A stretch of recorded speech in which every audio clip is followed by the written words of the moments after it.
샬롬, 하나님의 은혜와 사랑이 가득하기를 진심으로 축복합니다. 오늘 함께 묵상할 하나님의 말씀은 사도행전 14장 1절에서 28절, 이 사도행전 14장 전체입니다. 그러나 너무 길기 때문에 1절과 22절만 제가 낭독하겠습니다. 여러분들은 이 설교 끝나고 나서 꼭 오늘 본문 전체인 사도행전 14장을 다 읽으시기를 권면드립니다. 먼저 1절입니다. 두 사도가 함께 유대인의 회당에 들어가 말하니 유대와 헬라의 허다한 무리가 믿더라. 아멘. 이어서 22절입니다. 우리가 하나님의 나라에 들어가려면 많은 환난을 겪어야 할 것이라. 아멘. 현재 바울과 바나바는 1차 선교 여행 중에 있습니다. 섬에서 활동을 마치고 다시 내륙으로 들어와서 이 서쪽에서 동쪽으로 자신들을 파송했던 시리아 안디옥으로 이동하는 그 경로 중에서 주요 도시를 거치면서 거기에 머물고 복음을 전파하고 있습니다.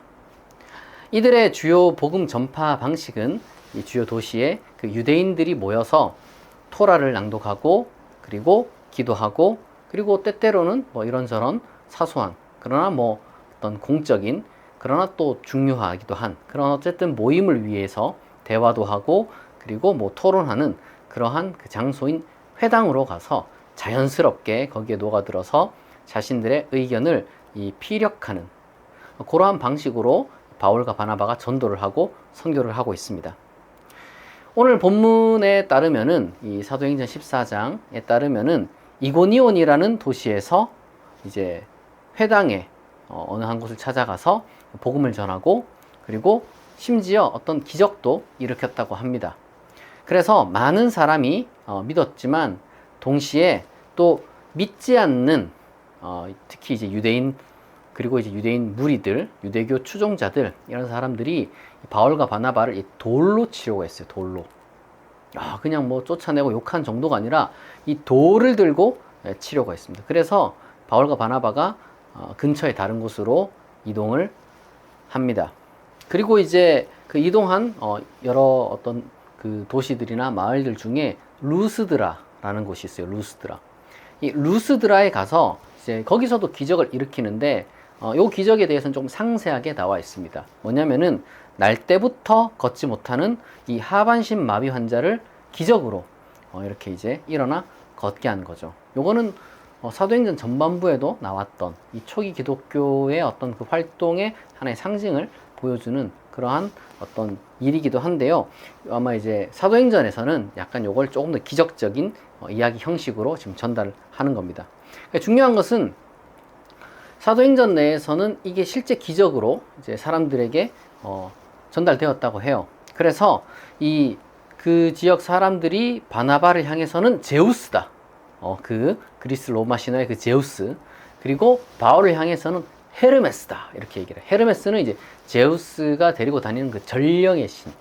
이제 말도 하고 이제 어떤 소식을 전하는 그 전령의 신입니다. 그러면서 이렇게 찬양을 하는데 거기서 끝난 정도가 아니라 그 지역에 제우스 신전 사제가 와가지고 여기 바울과 바나바한테 이 소 잡고 그 다음에 꽃 막 뿌리면서 제사를 지내려고 하는 거예요. 사실은 요 어떤 그 이야기 오늘 사도행전에 나오는 이 본문 근처에는 제우스와 헤르메스에 관한 그 전설이 있었어요. 제우스와 헤르메스의 얽힌 전설, 이 지역과 관련된. 뭐냐면은 제우스가 어느 날 이 어떤 사람들이 과연 선하게 잘 살고 있느냐 이렇게 생각을 하고 남루하게 변장을 해가지고 이제 헤르메스랑 같이 둘이 인간인데 아주 남루한 나그네, 그러니까 이제 떠돌이 거지 비슷하게 이렇게 변장을 딱 해가지고 이 지역으로 딱 갑니다. 그러면서 이제 한 끼 줍쇼 하면서 돌아다니는 거예요. 그런데 사람들이 다 문전박대랍니다. 그런데 그 중에서 어느 한 노부부, 이 바우키스와 이제 필레몬이라는 사람이 노부부예요. 나이 많은 이제 할아버지 할머니 이제 부부인데 따뜻하게 제우스와 헤르메스가 신인 줄 모르고 이렇게 이제 잘 접대를 해줍니다. 거기에 이제 감동받은 제우스와 헤르메스는 자기 정체를 이제 은연중에 밝히면서, 정확하게 말하자면 여기 자꾸 막 뭐 포도주를 붓는데 이게 포도주가 계속 샘솟는 거예요. 마치 요한복음의 기적처럼. 그래서 이 노부부가 알아차리죠. 그래서 이제 제우스랑 헤르메스가 이 노부부한테 이제 이야기를 하고 이제 다 이렇게 불러가지고 따로 이야기를 한 다음에 이 도시 전체가 아주 너무 타락했다, 내가 이 도시를 심판해야겠다 해가지고 물로 심판을 합니다. 그리고 이제 요 두 노파에게 이제 뭐 이 부부에게, 이 노부부에게 물어요. 소원을 들어주겠다. 그러니까 이제 소원이 그냥 평생 우리가 제우스 신전을 짓고 요 신전을 섬기면서 한날 한시에 죽고 싶습니다. 이렇게 이제 소원을 이야기를 합니다. 그렇게 돼서 이제 그 소원에 따라서 그들은 제우스 신전, 자기 집을 이제 탁 제우스가 별장 겸 신전 겸 탁 꾸며주고, 그리고 이제 거기서 이제 평생 살면서 제우스 모시면서 한날 한시에 죽어서 나중에 뭐 그 자리에 이제 어떤 그 하나로 묶인 뭐 나무가 되었더라, 뭐 이런 전설이 이제 그 지역 근처에서 이제 회자되고 있었습니다. 요게 우리는 이제 뭐 어떤 그 주는 교훈에 대해서 이제 현대적으로 해석할 수 있지만, 그런데 그 당시에는 문자적으로 이해하는 사람도 당연히 있었겠죠.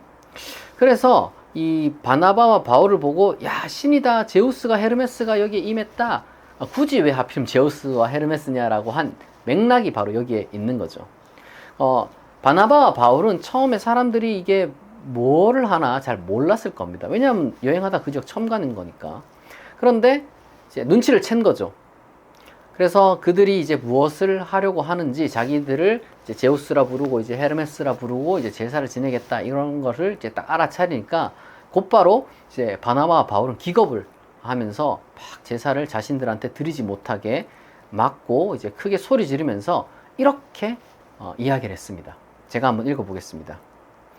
여러분이여 어찌하여 이러한 일을 하느냐? 우리도 여러분과 같은 성정을 가진 사람이라. 여러분에게 복음을 전하는 것은 이런 헛된 일을 버리고 천지와 바다와 그 가운데 만물을 지으시고 살아계신 하나님께로 돌아오게 함이라. 하나님이 지나간 세대에는 모든 민족으로 자기들의 길들을 가게 방임하셨으나 그러나 자기를 증언하지 아니하신 것이 아니니 곧 여러분에게 하늘로부터 비를 내리시며 결실기를 주시는 선한 일을 하사 음식과 기쁨으로 여러분의 마음에 만족하게 하셨느니라. 바울은 이방인 선교를 하면서 이렇게 지금 이야기를 하는 거죠. 그리스 로마 종교에 있는 그런 어떤 그 다신론 숭배는 헛된 일이에요. 헛된 일. 그렇다고 해서 뭐 신이 없냐? 그런 건 아니에요. 하늘과 바다와 존재하는 모든 것을 홀로 만들고, 그리고 이 날씨까지도 주관하는 이 유일신 사상을 지금 그들에게 전파하는 거죠. 그리스 로마 문화에는 이 철학하는 사람들과 이제 종교적인 사람들, 이렇게 두 부류로 이제 크게 나뉘어져 있는데, 이 철학하는 사람들은 일종의 어떤 그 힘이나 세상 원리, 우주 원리 이런 거는 좀 믿었지만 사실 뭐 다신론 사상 같은 것에 대해서는 뭐 관심이 없었어요. 다른 한편으로 이제 그러한 소수의 엘리트가 아니라 대다수는 종교적 사람인데, 그러니까 종교적 사람들은 뭘 믿었냐? 온갖 신들을 다 믿죠. 온갖 신들. 여러분들 뭐 그리스 로마 종교의 신들이 수백 개 신이니까 수백의 신. 우리가 그 중에서 제일 그냥 잘 아는 게 올림푸스 12신 정도인데, 뭐 그 12신도 사실 목록이 좀 여러 개라 가지고 정말 이 많은 신들이 있거든요. 근데 그 중에서 이제 제우스 같은 경우는 이제 올림푸스의 이제 최고신, 그리스 로마의 전체를 이제 두고서 최고신이고, 그 다음에 이제 헤르메스는 그의 전령이죠. 그러니까 어쨌거나 이제 그 지역 사람들은 요 사도들이 이제 말하는 거랑 그 다음에 행하는 거, 그리고 사도행전의 묘사에 따르면 이제 기적을 일으키는 어떤 그런 모습을 보고, 아, 제우스 신이 강림했다, 이렇게 이제 믿죠. 근데 아마도 이제 바나바는 뭐 말을 잘 못했나 봐요. 이제 바울이 말을 좀 더 잘했는지, 그리스어를 아니면 구사를 했는지, 아, 이제 헤르메스다, 이렇게 이제 이야기를 했던 것 같습니다. 사실 그 그리스 로마 어떤 그 대중 종교에서 신이 인간이 되는 이 성육신, 우리 기독교에서는 유일하잖아요. 근데 이제 뭐 그리스 로마 신화에서 그렇게 신이 뭐 인간이 되든 뭐 소가 되든 뭐가 되든 이렇게 정말 어떤 자연계의 어떤 그 형체를 입고서 내려오는 거는 굉장히 흔한 일이었습니다. 그러니까 그런 거를 대중들이 문자적으로 좀 믿은 거죠. 그러나 이 바울과 바나바의 설교에서 우리가 이제 알 수 있듯이 뭐 그런 거는 어쨌거나 이제 미신적인 신앙이고 이 참된 하나님에 대한 그 종교적 감각이 이제 조금 어긋난 상태에 있는 거였습니다.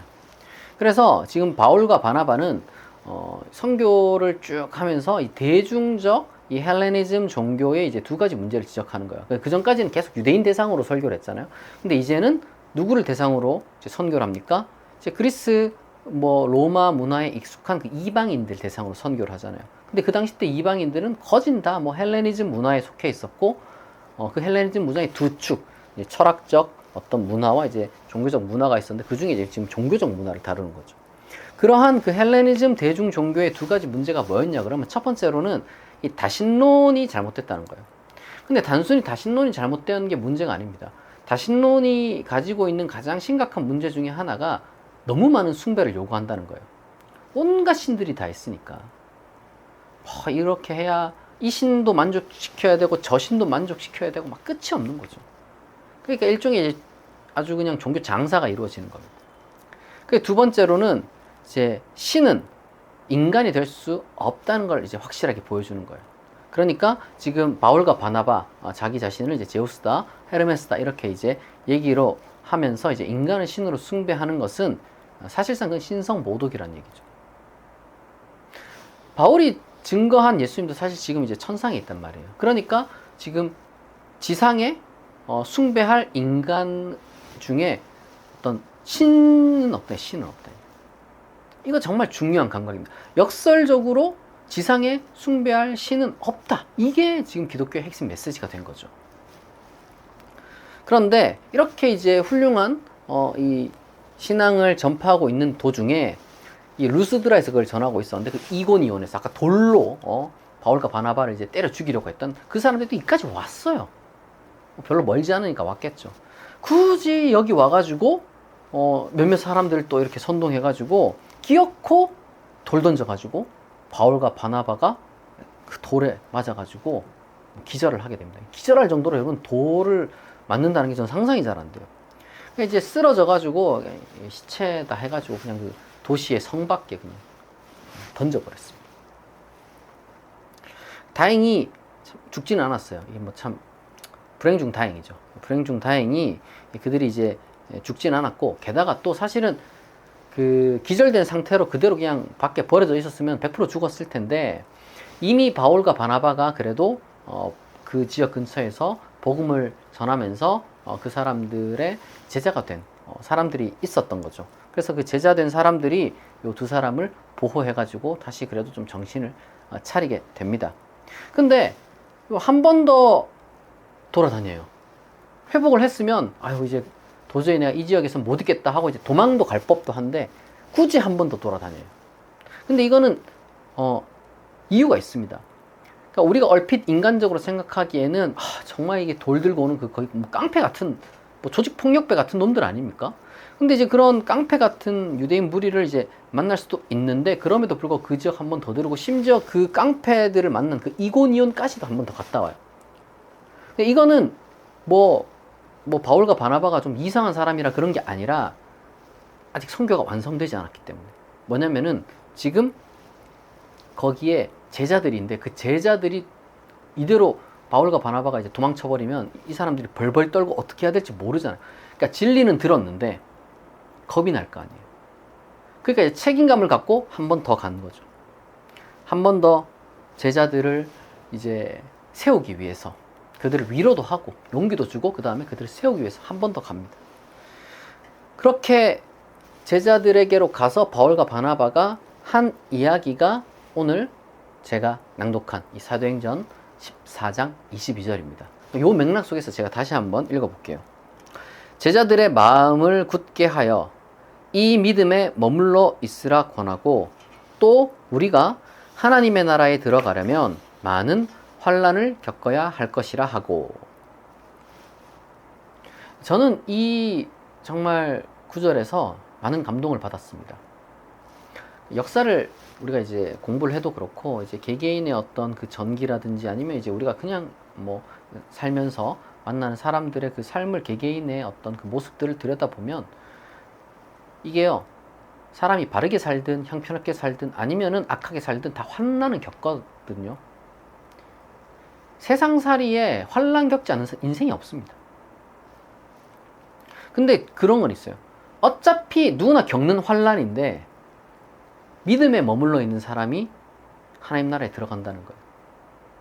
똑같이 환난을 겪습니다. 근데 환난 중에도 믿음에 머물러 있는 사람이 하나님 나라에 들어간다는 거예요. 우리가 뭐 환난이라는 것을 어떻게 뭐 수치로 표현할 수는 없지만 뭐 불가능하지만 그러나 조금 더 이제 생각하기 쉽도록 제가 비유적으로 이제 환난을 한번 수치로 이야기를 해볼게요. 모든 사람이 겪는 환난을 10이라고 한번 해보겠습니다. 근데 이 믿음을 지키는 사람은 이 50, 100의 환난을 겪을 수도 있어요. 바울과 바나바는 실제로 제자들에게 너희들이 환난을 겪는다 이게 아니라 많은 환난을 겪는다.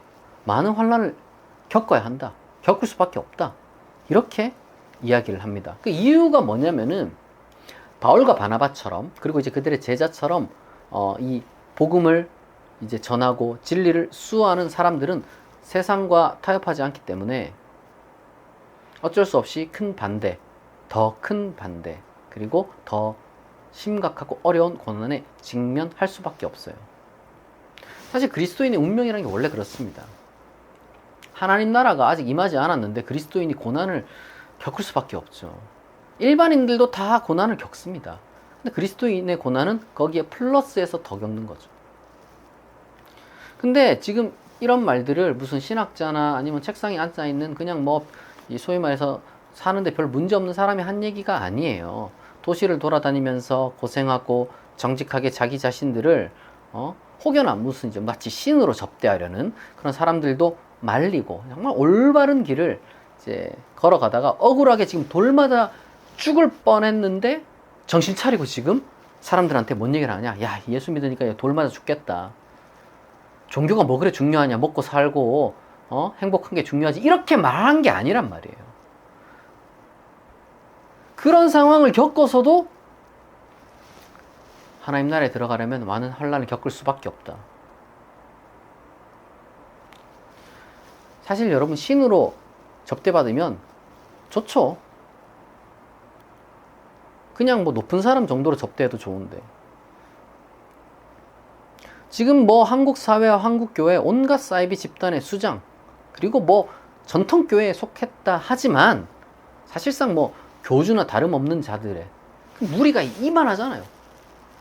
뭐 어마어마하잖아요. 그 규모가. 그 사람들이 접대하는 거 보세요. 뭘 해도 좋다고 해요. 뭐 불륜을 하든 뭐 세습을 하든 횡령을 하든 그저 뭐 우리 목사님 최고고 우리 교회 최고다. 왜? 건물도 크고 뭐 어쨌든 여기서도 하나님 있는 거 아니냐. 여기서 숭배 잘하면은 복 받는다. 이렇게 이제 하는 사람들이 많죠. 그리고 막 그래요. 막 뭐 건드리지 마라. 그러나 진리와 진실 그리고 참된 믿음과 소망과 사랑을 이렇게 붙들고 전하는 사람들은 꺾이면 안 돼요. 그런 것에. 저는 그렇게 생각합니다. 우리 시대에 요즘 교육이 힘을 잃어가고 교육이 이제 진짜 그 교육의 의미를 잃어가고 있고 그리고 이제 온갖 거짓과 사기가 정말 그리고 이제 정말 어떤 천한 것들이 이제 이 뭐랄까 사람들의 마음을 이제 사로잡고 기승을 부리고 뭐 사기치고 뭐 이런 것들이 이제 일확천금 노리고 뭐 이런 시대에 이 바나바와 바울과 같은 그러한 그 정신, 마음, 삶이 그리스도인에게 그리고 교회에 남아 있어야 돼요. 안 그럼 뭐 교회 뭐하러 합니까? 안 그럼 예수를 뭐하러 믿느냐 이 말이에요. 바울과 바나바는 그렇게 정신 차리고 제자들을 위로하고 제자들에게 용기를 주고 나서 그들을 이 장로로 임명합니다. 장로로. 무슨 말이냐면 너희들도 사실상 이제는 우리와 같은 이제 지도자다. 책임감을 가져라. 그렇게 바울과 바나바와 같은 그 자격을 인정하고 그들로 하여금 그 지역을 감당하게 합니다. 이게 진정한 의미의 사실 선교죠. 사기와 미신이 넘치는 곳에 참된 교육 환경을 확립하고 사람을 세우는 게, 이게 여러분 선교의 진정한 어떤 의미고 목표라고 볼 수가 있는 겁니다. 그렇게 그들은 1차 선교 여행을 마치고 자신들을 파송한 시리아 안디옥 교회로 귀환하게 됩니다. 이것이 이 사도행전 14장의 내용입니다.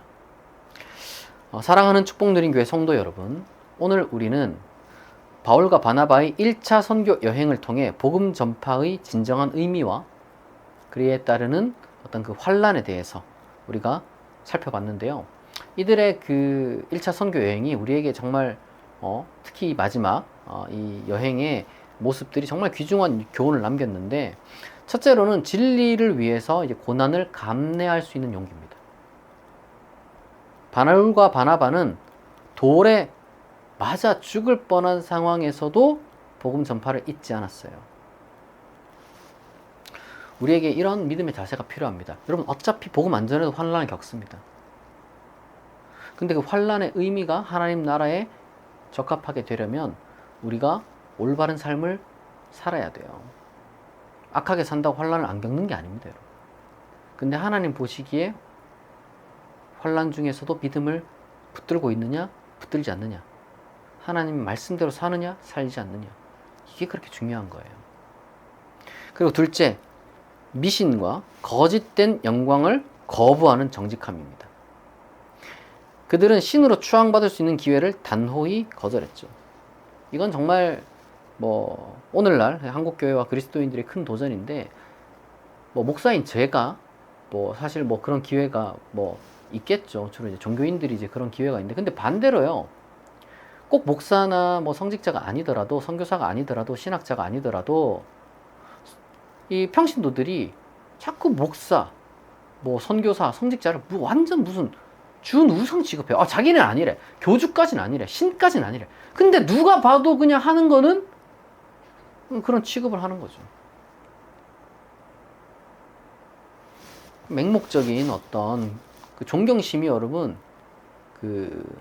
지나치면 결국에는 그게 여러분 우상 숭배가 되는 겁니다. 사람에 대해서.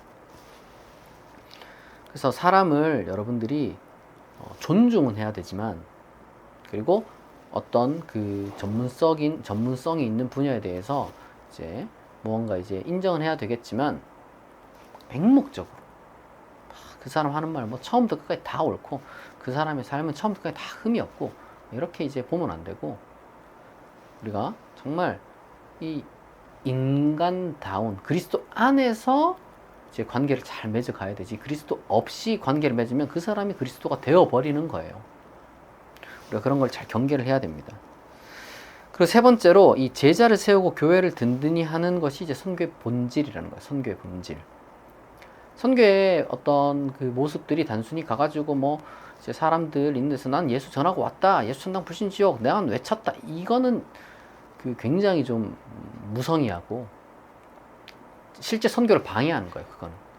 그게 아니라, 진짜 어떤 복음 전파는 그런 게 아니라 진지하게 한 사람 한 사람을 세우는 거, 그리고 그 지역에 변화의 씨앗을 심는 거, 이게 여러분 진정한 이 선교의 본질이다 라는 것을 우리가 기억해야 됩니다.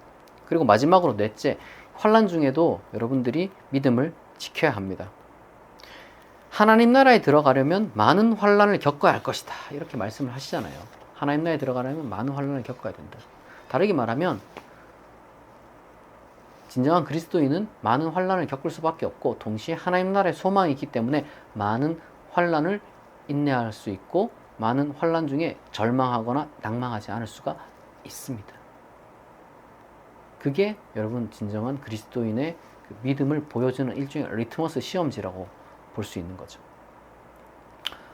우리도 바울과 바나바처럼 비록 이렇게 온 세계를 누비면서 이렇게 선교를 하는 것은 아닐지라도, 우리 삶 속에서 내가 속한 자리에서 선교사처럼 이 거짓과 미신이 가득한 세상에 이 진리의 빛을 비추는, 예수님 말씀대로 빛과 소금이 되는 그런 삶을 살아야 됩니다. 그 과정 중에 환난과 고난이 있을 수 있습니다. 없지 않습니다. 당연히 있습니다. 그러나 그 가운데 믿음을 굳게 지키는 자는 하나님 나라에 합당한 자라는 것을 여러분들이 기억하시기 바랍니다. 하나님께서 저와 여러분 모두에게 바울과 바나바와 같은 지혜와 용기를 주시고, 그리고 또한 환난을 이겨낼 수 있는 위로와 힘을 주시기를 진심으로 축복합니다.